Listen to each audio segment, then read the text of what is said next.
L'avertissement, cette vidéo contient des spoilers, de la violence, de l'agressivité et beaucoup de références très stupides. Aussi, l'auteur de cette vidéo n'est pas francophone. Dans les sens, il fera beaucoup de fautes de grammaire, il parlera comme il peut et parfois même comme il ne peut pas. Merci de votre tolérance. Regardez à votre risque. J'aime bien ma voix, accélérée. 1, 2, 1, 2, 1, 2, 1, 2. Salut tout le monde, est-ce que vous aimez la violence et en même temps la tranquillité? Dans ce cas-là, j'ai un jeu pour vous. Dead Island 2 a été développé par des Anglais. Ils ont enfin peu réalisé la rêve secret de toute Britannique, tuer des Américains. Bon, en soi, ils sont déjà morts. Alors, on va dire que c'est pour les aider à trouver la paix, mais de manière anglaise. Au début du jeu, une mystérieuse épidémie transforme les habitants de Los Angeles en zombies. Le personnage principal que vous incarnez est infecté, mais pour une raison inconnue, il résiste. Il doit maintenant survivre, trouver les autres survivants et comprendre ce qui se passe. Mais soyons honnêtes, l'histoire n'est pas si importante dans ce jeu. Dead Island 2 est surtout fait pour se détendre, admirer les beaux paysages de l'Amérique et voyager un peu. Les zombies ici, c'est comme des petits ballons anti-stress. On les écrase juste pour se relaxer un peu plus. Franchement, j'ai beaucoup aimé le level design de ce jeu. Tous les niveaux sont très bien conçus.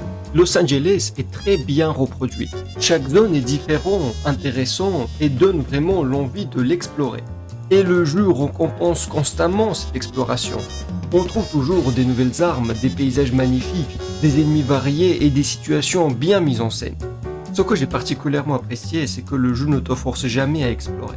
Si tu veux, tu peux te contenter de faire les missions principales. Et ça, c'est une bonne chose, parce que même si tu as créé quelque chose de très beau, tu ne dois pas forcer tout le monde à le regarder. Le système de combat est aussi très bien pensé. Vous avez aussi un très grand choix des armes, et chacun peut être amélioré de plusieurs façons différentes, en fonction de vos goûts et vos besoins. Mais peu importe votre goût sadique, vous avez forcément trouvé un ou deux armes qui va vous plaire. Chaque type d'arme offre une sensation un peu différente pendant le combat, ce qui est vraiment appréciable.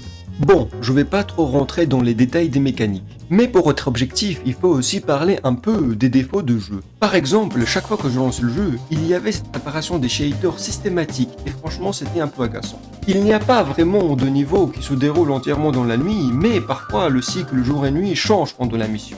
Et quand la nuit tombe, franchement je n'aime pas, je pense que le jeu devient beaucoup moins beau. Il manque un peu de lumière, d'éclairage, et c'est dommage car quand il fait trop sombre, le jeu perd un peu son charme. Je trouve que le jeu est bien plus agréable en plein jour, surtout le matin ou coucher du soleil. J'ai aussi moins apprécié certains niveaux, notamment celui dans le canalisation. Mais dans l'ensemble, je trouve que c'est un bon jeu. D'autant plus que j'ai eu gratuitement sur l'Epic Games. Et même s'il était en promo, je pense que ça vaut le coup de l'acheter. En tout cas, si vous ressentez de temps en temps l'envie de frapper quelqu'un et écraser un crâne humain, allez consulter un psychologue. Mais si vous voulez vous détendre avec une bonne petite jeu défoulant, alors oui, je vous recommande Dead Island 2.